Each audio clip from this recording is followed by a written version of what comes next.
From a distance, the world seems chaotic. Markets boom and bust. Nations rise and fall. Some countries appear blessed by geography or luck, while others, just as talented, stay stuck for decades. But if you zoom out far enough, a strange pattern emerges. The same players keep winning, the same currencies dominate. Same corporations survive crises that wipe out entire economies. This isn't a coincidence. It's not just talent. Ow. And it's definitely not fair. Behind the headlines, the elections, and the stock tickers, there's a quiet system. It's rarely named and never voted on, but it decides who wins on the global stage and never really gets a chance. To understand it, we have to go back in time, way back. In the early 20th century, the world ran on empires. Britain controlled the trade routes. France held vast colonies. Germany was chasing industrial might. The United States, still young, was just learning how power truly works. Then came the Great Depression. Entire economies crumbled, not because of war, but because confidence disappeared. Banks failed, trade froze, and money itself became suspect. What terrified world leaders wasn't just poverty, it was unpredictability, because unpredictability is what breaks empires. So, when World War II ended, the victors didn't just rebuild cities, they rebuilt the rules of the world. In 1944, while the war was still raging, representatives from 44 nations met in a quiet town in New Hampshire. Officially, they were there to stabilize currencies and prevent another global collapse. Unofficially, they were designing something much, much bigger. They created the institutions that would define the next century: a global financial referee, a development lender, and a monetary hierarchy. The system they built was elegant, and it was asymmetrical. At the very center sat one currency, convertible to gold, backed by immense industrial power and protected by unmatched military reach. All other currencies orbited around it. This wasn't conquest by force. It was influenced by design. Countries could trade freely, but only if they followed certain rules. They could borrow money, but only under specific conditions. They could grow, but not too fast, not too independently, and never outside the established system. Crucially, the rules were written by those who had already won the war. For a while, it worked beautifully. The post-war decade saw explosive growth. Europe was rebuilt. Japan became an industrial powerhouse. Global trade multiplied, and living standards soared. But beneath the surface of this prosperity, something else was taking shape: a hierarchy of dependence.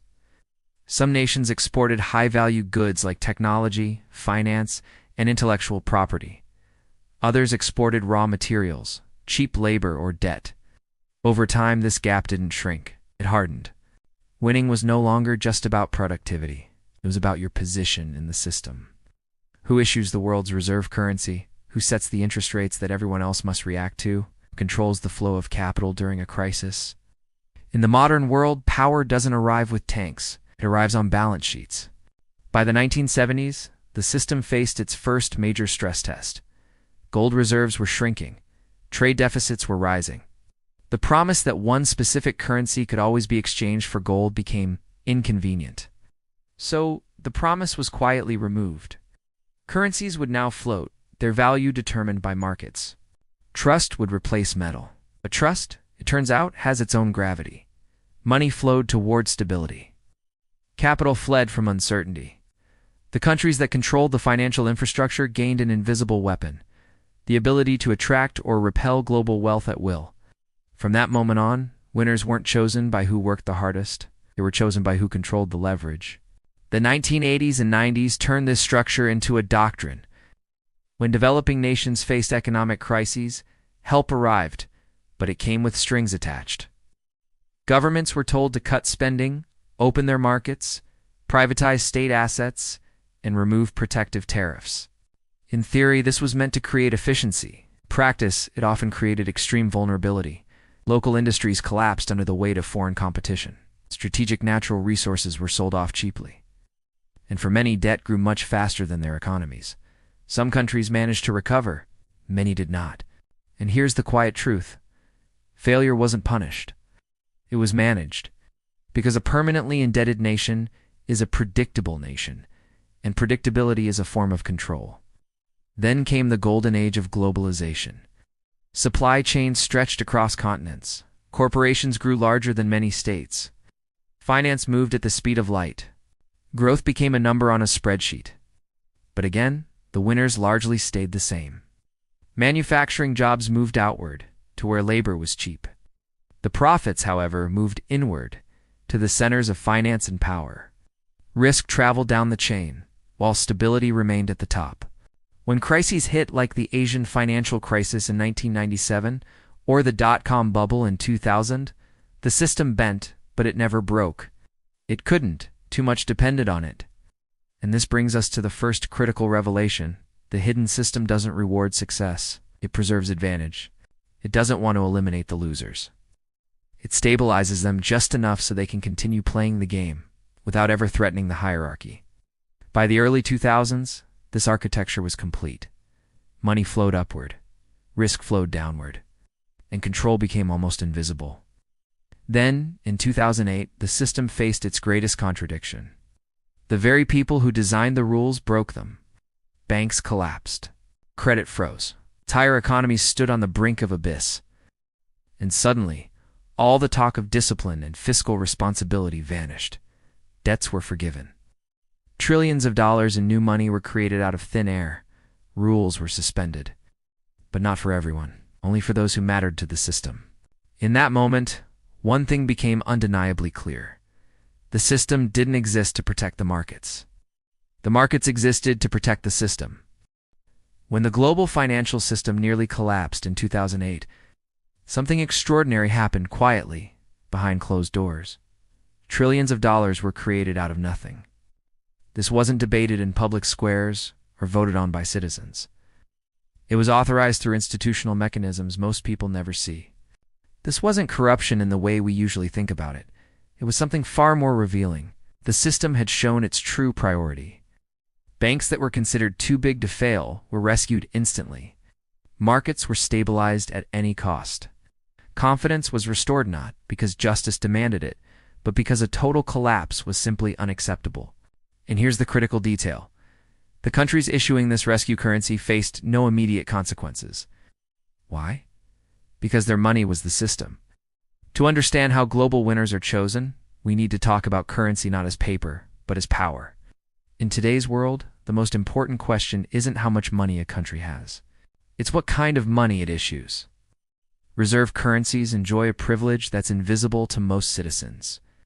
They can run huge deficits without punishment. They can borrow in their own currency, effectively printing money to pay their debts. They can even export their inflation abroad. Other nations don't get this luxury. When they print money, markets panic. When they borrow, their interest rates spike, and confidence drops, capital flees their country overnight. They take the same action, but the outcome is completely different. This imbalance, this asymmetry, is the backbone of the hidden system that shapes our world. Now, let's layer finance on top of this. Global capital doesn't move randomly. It follows incentives and pathways designed decades ago. Pension funds, hedge funds, sovereign wealth funds, they all operate within a shared architecture of risk ratings, credit agencies, and regulatory frameworks. And those frameworks do and really ask one simple question. Is this country trying its best? Instead, they ask another, is this country safe for our money? And in the world of finance, safety means predictability. Predictability means compliance. Compliance means aligning with the system's established rules. If you break that alignment, investment dries up. This isn't done as punishment, but as protocol. It's just how the machine works. But the system doesn't rely on fear alone. It also relies on aspiration. Every developing nation is told the same story. Follow these steps. Open your markets. Attract foreign capital. Integrate into global trade. And if you do all this, you will grow. And many do. But growth alone doesn't equal winning, because the most valuable layers of the global economy, intellectual property, financial services, data ownership, and of course, currency issuance remain highly concentrated at the top. A factory can be relocated overnight. A patent cannot. A powerful brand cannot. A global financial hub cannot. So while production and manufacturing spread globally, ownership doesn't. This is the fundamental reason why global inequality persists, even as absolute poverty falls around the world. The system allows for improvement, but it seems to cap true transformation. Then there's trade. On paper, free trade is supposed to be neutral. In reality, it reflects the bargaining power that was frozen in time decades ago. Advanced economies protect what matters most to them: their technology, their finance, their agriculture, while demanding complete openness from everyone else. Tariffs disappear selectively. Subsidies for key industries remain quietly in place. Regulations become invisible barriers to entry. And when disputes arise, enforcement tends to favor those with the most advanced legal infrastructure, the greatest political leverage, and the most institutional reach. The rules exist, but how they are interpreted is what decides the outcomes. Now let's consider how the system reacts during a crisis. When a recession hits a powerful economy, stimulus arrives almost immediately. Central banks inject liquidity. Governments spend aggressively. National debt expands, but confidence holds steady. When a weaker economy faces a crisis, the prescription is the complete opposite: austerity. Cut spending, reduce wages, shrink the state. Do whatever it takes to restore investor confidence. Two opposite prescriptions for the exact same diagnosis. The difference isn't economics, it's position. This leads us to the second major revelation about how the world works. The hidden system isn't neutral, it's conditional. Its benefits scale with your proximity to power. The closer you are to the center financially, politically, and institutionally, the more flexibility you have. The farther away you are, the stricter the rules become. This isn't a conspiracy, it's a structure. There's no single villain controlling it, no secret room where outcomes are dictated. The system operates because everyone inside it acts rationally, according to incentives that reward preserving the status quo, not disrupting it. And modern technology has only accelerated this imbalance. Digital platforms created global reach, but they also centralized control.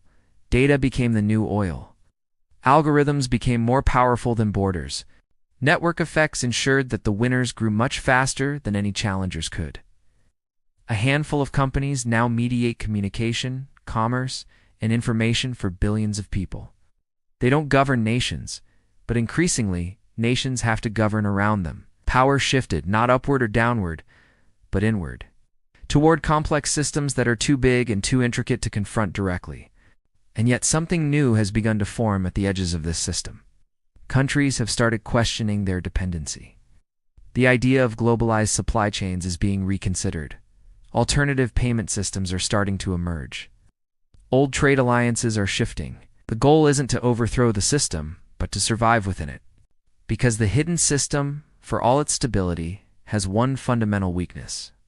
It depends entirely on belief. Belief in the rules. Belief in the institutions. Belief that the game, even if it's unfair, is still worth playing. When that belief starts to crack, adaptation begins. And that adaptation is where the future of the global economy is being decided right now.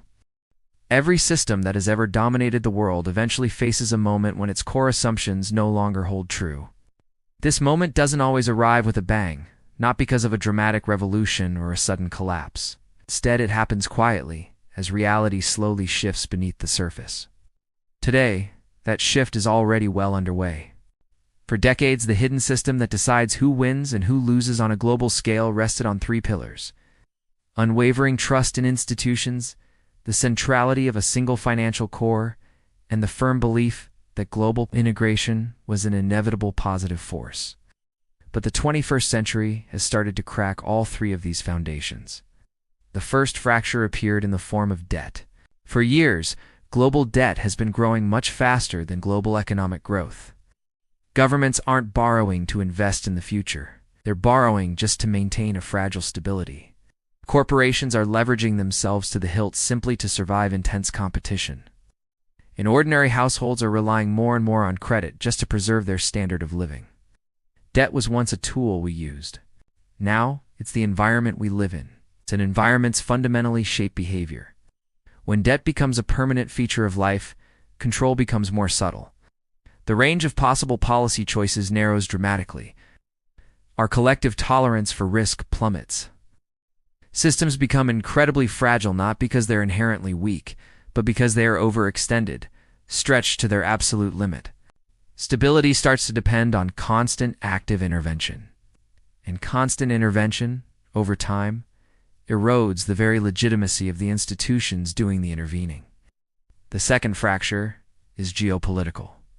The optimistic idea that deep economic integration would magically dissolve old rivalries has proven to be just that optimistic. Instead, interdependence has been weaponized. It's become a new form of leverage. Suddenly, crucial trade routes are transformed into geopolitical pressure points. The flow of semiconductors becomes a matter of national strategic importance. Energy supplies begin to dictate foreign policy. Economic power has returned to its original raw purpose as an extension of national survival. In response, countries haven't outright rejected the global system. Instead, they've started hedging their bets against it. We see them diversifying their currency reserves, bringing manufacturing back home to localize production, and building parallel infrastructure. They aren't trying to replace the global order overnight. Their goal is much simpler: to reduce their vulnerability in an increasingly uncertain world. This isn't fragmentation. It's a worldwide scramble for insurance. The third fracture is psychological and perhaps the most profound. For the first time in decades, large populations in the so-called winning countries are feeling a deep sense of uncertainty. They're experiencing stagnant wages, the relentless rise in the cost of living, and the shrinking of social mobility. The ladder of opportunity feels like it's being pulled up. When citizens at the very center of the system begin to feel the pressures that were once reserved for the periphery, the dominant narratives begin to change. New uncomfortable questions start to emerge. Who does this system really serve? Why does economic growth feel so hollow for so many? Why does the stability we're promised feel so fragile, so precarious? And when belief starts to weaken at the core, the system loses its most important asset: the unquestioned consent of the governed. But here's the deeper truth, the one we often miss. This hidden system was never designed to create happiness. It was designed for one primary purpose: to prevent chaos. Its priorities have always been clear: continuity over justice, predictability over equality, and order over individual aspiration. And in that sense, it has been a remarkable success. We've avoided another world war between major powers. Global trade has expanded on an unprecedented scale. Billions of people have been lifted out of extreme poverty. Catastrophic collapse has been delayed again and again and again. But that success has come at a cost. Systems that are optimized for their own survival become incredibly resistant to transformation. And right now, transformation is no longer a choice. It's unavoidable. Technology is decentralizing power faster than our institutions can possibly adapt. Capital can now move peer-to-peer, bypassing the old financial gatekeepers. Information flows freely, sidestepping traditional media. Game-changing innovation is emerging from the most unexpected places. Small players, for the first time, can disrupt entire industries at scale, not by trying to replace the system, but by finding clever ways to bend around its rules. And the system responds as it always has. It tries to absorb what it can, regulate what it can't, and isolate anything that threatens its stability. But absorption has its limits. Regulation can be outpaced. Isolation is becoming harder in a connected world. This leads us to the final revelation. The system that decides global winners is not collapsing. It's evolving. And evolution doesn't ask who deserves to win. It asks a much simpler question: who is able to adapt? The nations that truly understand the architecture of this system without worshipping it are the ones that will gain leverage. The societies that invest in their own resilience, not in dependency on others, are the ones that will have more options.